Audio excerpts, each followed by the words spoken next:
वो बच्चों के एयरवे से रिएक्ट करती है और वो अस्थमा में कन्वर्ट हो सकती है। कुछ डेंडर पाए जाते हैं जो बच्चों की स्किन से इंटरेक्ट करके वो एलर्जीज में कन्वर्ट हो जाती है। जैसे कि कई बार बच्चों को कई फूड से एलर्जी हो सकती है, like egg, shell fish. Allergies बच्चों में कब हो जाती है? जब बच्चों का इम्यून सिस्टम कुछ हार्मलेस सब्सटेंस से इंटरेक्ट करता है और वो एलर्जी में कन्वर्ट हो जाता है। हम पहले जानना चाहेंगे कि एलर्जीज क्यों होती है। सबसे कॉमन कारण है डस्ट या डस्ट एलर्जी, सबसे कॉमन कारण। फिर होता है पोलन, जो फ्रूट्स और जब बच्चा पेड़ में जो फूल होते हैं उनके जो छोटे छोटे दाने निकलते हैं उसके कारण भी एलर्जी हो जाती है। बच्चों अगर घर में कोई पेट्स होता है तो उनकी स्किन में कुछ डेंडर पाए जाते हैं जो बच्चों की स्किन से इंटरेक्ट करके वो एलर्जीज में कन्वर्ट हो जाती है। घर में कोई अगर कहीं डैम्पनेस हो, जहाँ पे नमी ज्यादा हो या लीकेज हो, तो उसके कारण फंगल स्पोर्स वहां पे डेवलप हो जाते हैं और वो एलर्जीज कॉज कर सकते। फिर इंसेक्ट स्टिंग, अगर कोई मधुमक्खी या कोई भी इंसेक्ट बाइट के कारण अगर होता है तो भी बच्चों में एलर्जीज हो जाती है। कॉजेज जानने के बाद हम जानना चाहेंगे कि कॉमन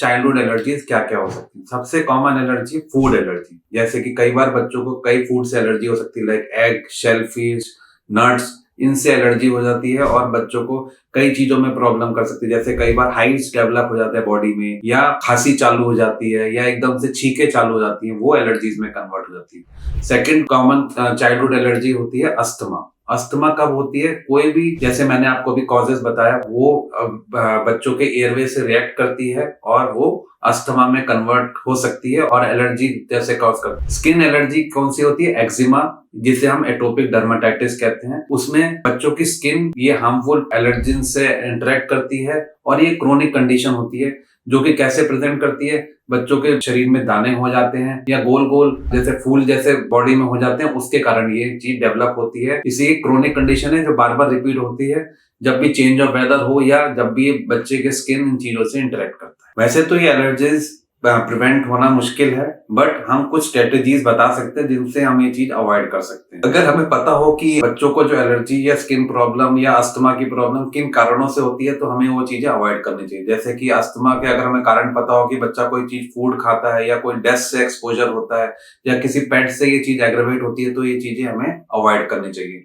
इंडोर में प्रॉपर ह्यूमिडिफिकेशन रखना चाहिए या एयर प्यूरिफायर हम यूज कर सकते हैं। घर के खिड़की दरवाजे टाइम टू टाइम बंद रखें, जिससे कि बाहर के डस्ट और एलर्जेंस अवॉइड कर सकें। जब भी चेंज ऑफ वेदर हो तो बच्चों को एडवाइस करें कि मास्क यूज करके बाहर जाएं, जिससे कि वो एलर्जेंस के कांटेक्ट में कम से कम आए और वो एलर्जीज कम से कम हो। फिर ब्रेस्ट, अगर छोटा बच्चा हो तो ब्रेस्ट फीडिंग हमें कंटिन्यू रखनी चाहिए, क्योंकि ब्रेस्ट फीडिंग से क्या होता है, बच्चों का इम्यून सिस्टम बार बार स्ट्रेंथन होता है, क्योंकि उसको मदर के थ्रू कुछ ऐसी एंटीबॉडीज मिलती हैं जो कि ये एलर्जन से फाइट करने में हेल्प करती हैं। सॉलिड फूड जो बच्चों को इंट्रोड्यूस करें तो बहुत ही केयरफुली इंट्रोड्यूस करें, क्योंकि कई बार फूड एलर्जी हमें तभी पता चलती है कि अगर हम एक से ज्यादा चीज यूज करेंगे तो क्या होगा कि वो एलर्जी ज्यादा एग्रेवेट करता है। अगर हमें थोड़ा थोड़ा करके यूज करेंगे तो हम उस चीज को मॉनिटर कर सकते हैं कि इस फूड के कारण एलर्जी हो रही है, हमें वो चीज अवॉइड करनी चाहिए। फिर डाइट को ध्यान रखना चाहिए कि हेल्दी डाइट यूज करें। बच्चों को बोले, बड़े बच्चे हो तो ये हमें एडवाइस करें कि जंक्स कम से कम खाएं, जैसे चीज, सॉसेज, पास्ता, ये कम से कम चीज यूज करें। फ्रूट्स जरूर खाएं, ग्रीन वेजिटेबल जरूर खाएं। उससे क्या होगा कि बच्चों का इम्यून सिस्टम स्ट्रेंथन रहेगा और एलर्जेंस कम से कम होंगी। फिर इन सब चीजों से भी अगर कंट्रोल ना हो तो हम कुछ ट्रीटमेंट पार्ट हम ध्यान रख सकते हैं। घर में कुछ मेडिसिन रख सकते हैं, जैसे कि डॉक्टर से कंसल्ट करके एंटीहिस्टामिन, जो एंटी एलर्जेंस रख सकते हैं कि जब भी ऐसे एलर्जी हो तो एटलीस्ट 1-2 डोज देके हम उस चीज को कम कर सकें और उसके बाद ही हम अपने डॉक्टर से विजिट करें। स्किन एलर्जी हो तो डर्मेटोलॉजिस्ट क्या एडवाइस करता है, कुछ आपको स्किन टॉपिकल स्टेरॉइड्स की क्रीम आती है, वो आप फर्स्ट एड मेजर की तरह एक बार को तो यूज कर सकते हो, बट फर्दर यूज के लिए अपने डॉक्टर से ही कंसल्ट करके यूज करना है। नहीं तो क्या होगा कि आप उसको क्रोनिक यूज करोगे और कई बार वो चीज हेल्प भी नहीं करती है। एलर्जेंस इम्यूनोथेरेपी भी हम इसमें यूज कर सकते हैं।